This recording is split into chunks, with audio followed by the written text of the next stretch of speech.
السلام عليكم. اذا هذا الفيديو فيديو تكميلي للفيديو الاول. راح نكملوا شرح، راح نواصلوا شرح الدراسه. راح نعطيكم بالمختصر المفيد واش عندنا البنيه الاوليه واش فيها. عندنا حمض اميني اول NH2. هذه بنيه الحمض الاميني، يعني اي حمض اميني تكون البنيه تاعو بهذا الشكل. راح نعطيكم تعريفه في اخر الفيديو ان شاء الله تعالى.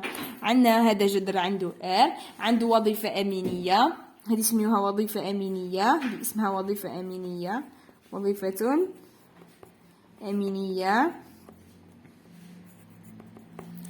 هذه وظيفة حمضية كربوكسيلية ولا وظيفة كربوكسيلية. ضروري يعني أنكم تعرفوا هذه الوظائف.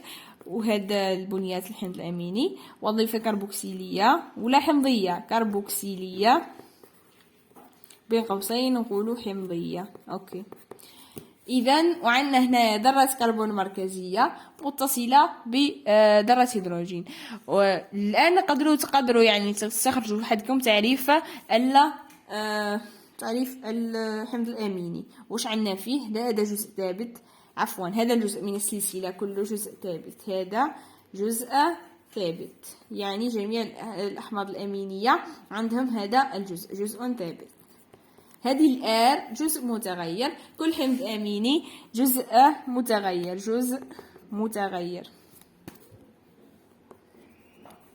كل حمض أميني عنده جذر خاص به. إذن راح نبداو الآن في المناقشة. احنا الآن درنا مستويات البنية الفراغية. عندنا البنية الأولية هذا واش كاين. إذن الآن درك كيفاش راح يرتبط الحمض الأميني مع الحمض الأميني المجاور. كما راكم شفتوا في الوثيقة تاع الكتاب سابقا، يعني بلي الأحماض الأمينية يكونوا بهذا الشكل. راح نشوفوا الآن على مستوى أدق، يعني كيفاش راح نمثلوا هذا الارتباط تاع حمضين أمينيين. راح تشكل هنا بالتحديد رابطة بيبسيدية، رابطة بيبسيدية. راح نوريكم كيفاش راح تشكل رابطة بيبسيدية. شوفوا سبق أن قلنا على بنية الحمض الأميني يعني حمض أميني واحد. الآن راح تشكل رابطة بيبسيدية بين حمضين أمينيين. شوفوا معنا NH2 عن الحمض الأميني الأول CH. والآن هنايا يكون الاختلاف. عندنا الجذر تاع الحمض الأميني الأول نقولوا باغ اكزومبل R1، والآن راح تكون هنايا CO-. كي يكونوا الحمضين بهذه الطريقة راح تكون هنا CO- ترتبط مع ال NH2 CO- عفوا و NH فقط. مفهوم؟ إذن هنا يسميوها رابطة بيبسيدية.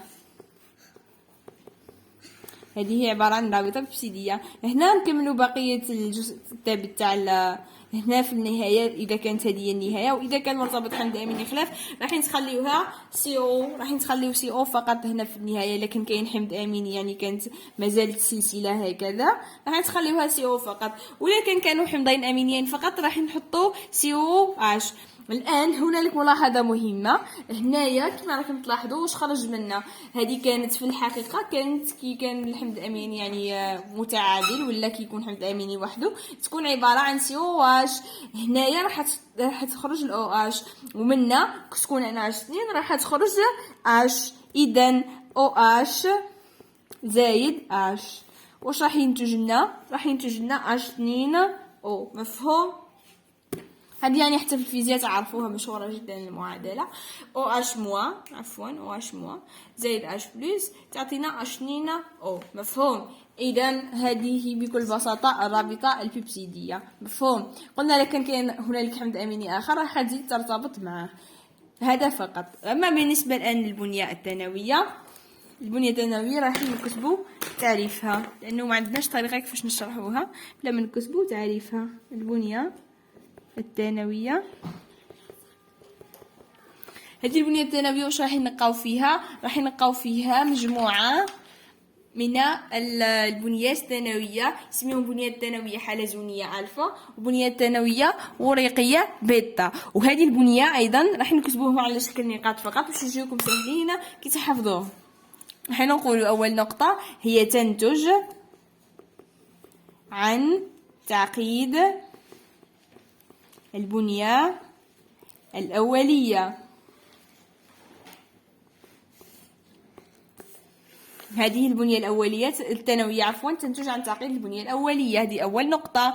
نقولوا بإضافة روابط هيدروجينية. واش الفرق بين البنية الأولية والبنية الثانوية؟ هو أنه هنايا تكون روابط هيدروجينية بإضافة روابط هيدروجينية بين الأحماض الأمينية المتباعدة.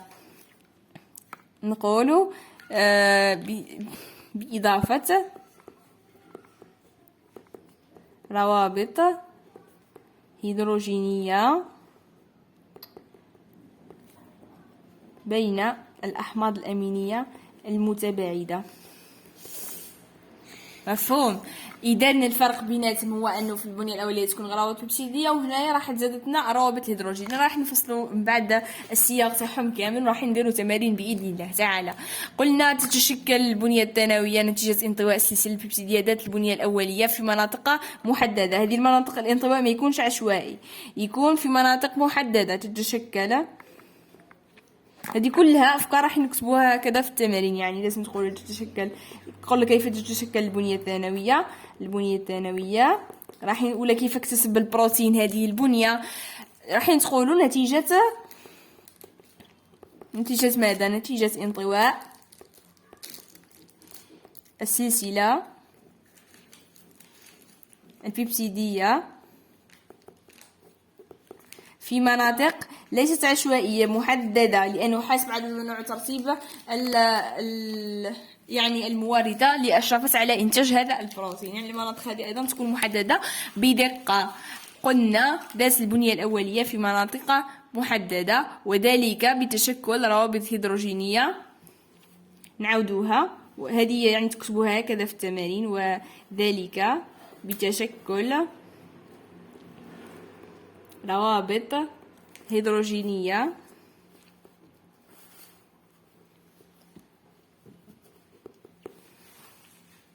وذلك بتشكل روابط هيدروجينية بين المجموعات.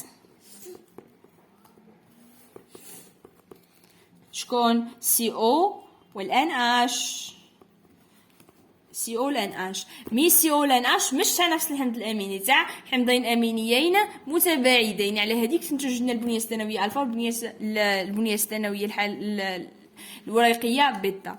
إذا قلنا أنه بين نوعين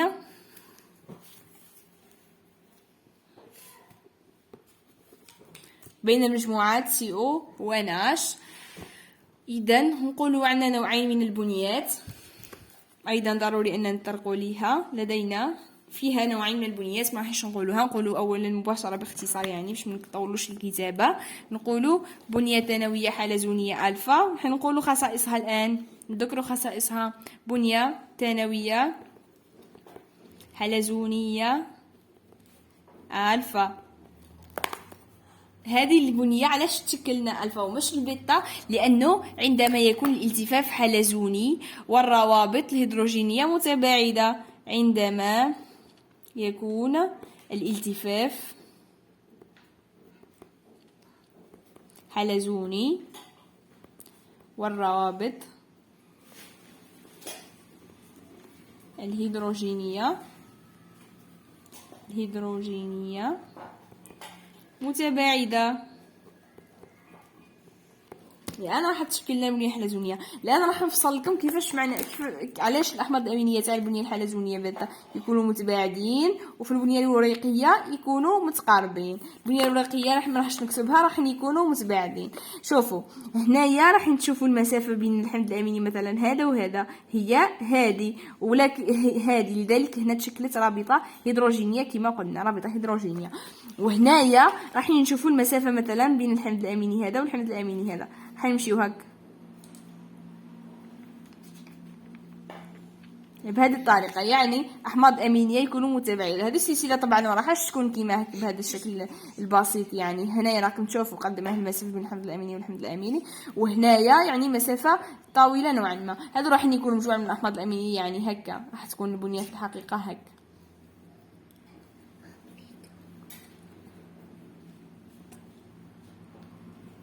راكم تشوفوا المسافة بين هذا الحمض الأميني مثلا وهذا الحمض الأميني راح تكون طويلة نوعا ما. هكذا احفظوا التعريف فقط. البنية الثانوية قلنا بالتا راح نتعكسوها فقط، تكونوا الروابط الهيدروجينية بين أحماض في مناطق متباعدة. بنية ثانوية وريقية بيتا فقط يكون الأحماض الأمينية في مناطق متقاربة نفسها، ما عدا أنهم يكونوا في مناطق متقاربة. إذا مفهوم. قلنا هذه بالنسبة للبنية الوريقية بيتا. إضافة تحتوي البروتينات ذات البنية الثالثية أيضا على مناطق بينية. هنالك أيضا ملاحظة مهمة في البنية الثانوية، كاين مناطق بينية. هذه المناطق البينية فيما بعد راح تعرف بمناطق الانعطاف. كاين مناطق ما يحدثلهاش التفاف ولا تحلزم، تبقى مناطق بينية. نقولوا ليس لها شكل فراغي محدد، ما عندهاش شكل فراغي محدد، وهي التي تسمح للسلسلة بالالتفاف لتأخذ البنية الفراغية الثالثية. ليس لها شكل محدد، وأيضا تسمح للسلسلة بالالتفاف حتى تأخذ البنية الثالثية. مفهوم؟ إذا الآن راح ننتقل مباشرة للبنية الثالثية. مفهوم البنيتين السابقتين، البنية الأولية عندنا والبنية الثانوية. البنية الثانوية واش فيها بنية ثانوية حلزونية ألفا يكونوا بالشكل هذا، البنية الثانوية وريقية بيتا يكونوا بالشكل هذا. تشكل فيها غير روابط هيدروجينية. وعندنا أيضا ملاحظة، هنالك مناطق انعطاف ليس لها شكل فراغ محدد، وتسمح للسلسلة بالالتفاف حتى تأخذ البنية الثالثية. إذا ننتقل نكملوا مع البنية الثالثية.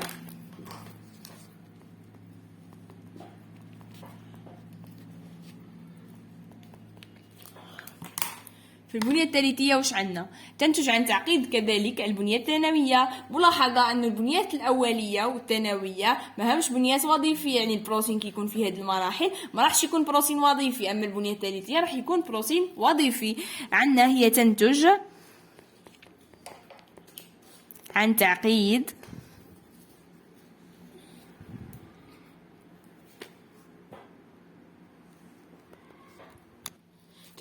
تعقيد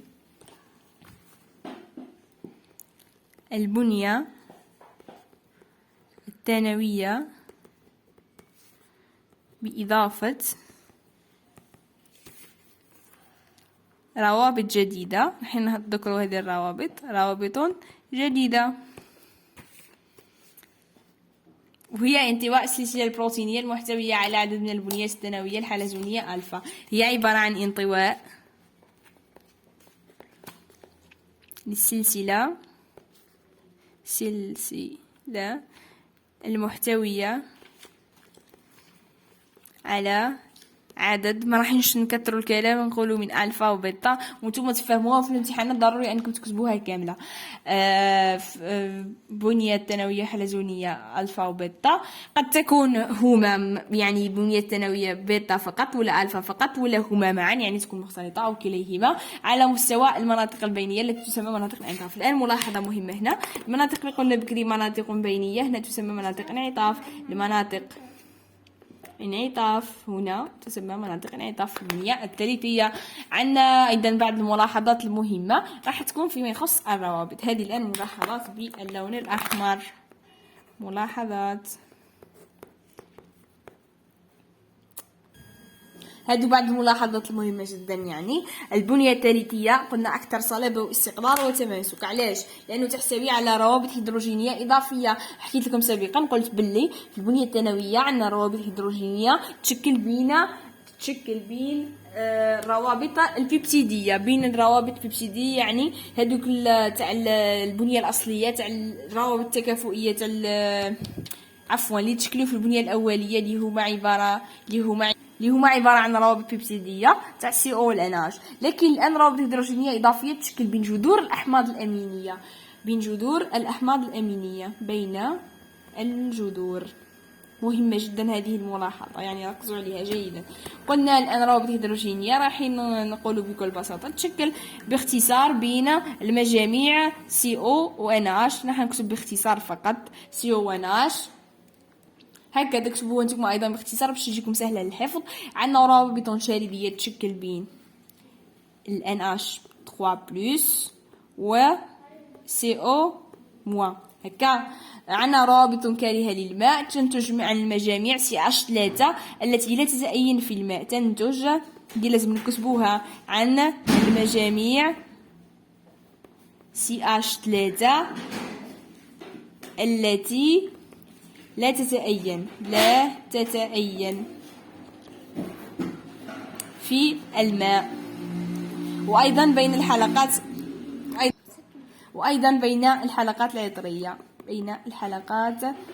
العطرية. مفهوم؟ إذا هذه روابط ثنائية الكبريت. راح نقول لكم الآن شكون هما. أنا عفوا قلت نفصل قبل في الروابط الشريدية نظرا لضيق الوقت، يعني وأنه الدروس تراكمت ولازم نخدموا أكبر قدر من التمارين، لأنه التمارين هما المهمين والمنهجية أيضا تاع البكالوريا. هذه الدروس يعني تبقاو تحفظوها وتلقاوها في مناطق كثيرة في بلايص بزاف، لذلك كنت حابة نركز على التمارين ومنهجية حلهم أفضل، لكن لكم الاختيار، يعني قولوا لنا اقتراحاتكم وإحنا إن شاء الله عند حسن ظنكم. نقولوا الروابط الشريدية CO- و NH+. هي الروابط الشريدية هذه هي روابط كهربائية أيونية بين المجاميع المتأينة CO- والNH 3+. راح نتقراو هذيك الهجرة الكهربائية وغيرها، راح تفهموا عليا مليح واش معناها مجاميع متأينة CO- والNH+. مفهوم؟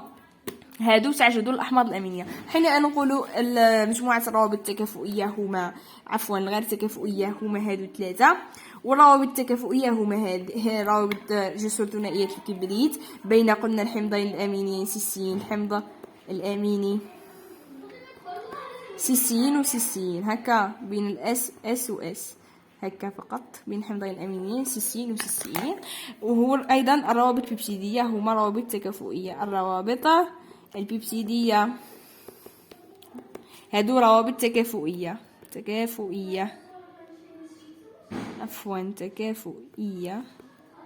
وهنا هادو روابط غير تكافؤية، هكذا فقط. هادو روابط غير تكافؤية وهادو روابط تكافؤية، روابط يعني قوية. الآن عندنا البنية الرابعية. البنية الرابعية أمرها بسيط جدا.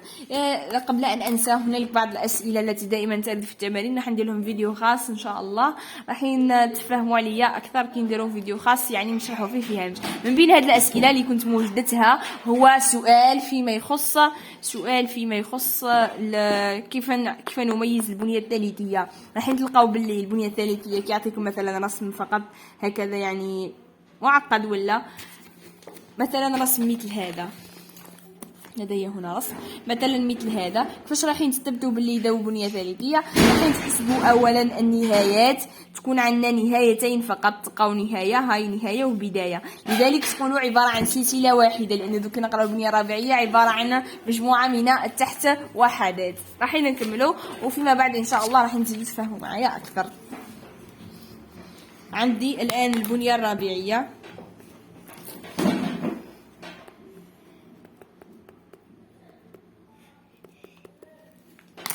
البنية الرابعية هذه قلنا هي تجمع سلسلتين بيبسيديتين أو أكثر، حتى البنية الثالثية وهي سلسلة واحدة فقط حدث لها التفاف وانطواء وتعقيد. هنا الآن البنية الرابعية هي تجمع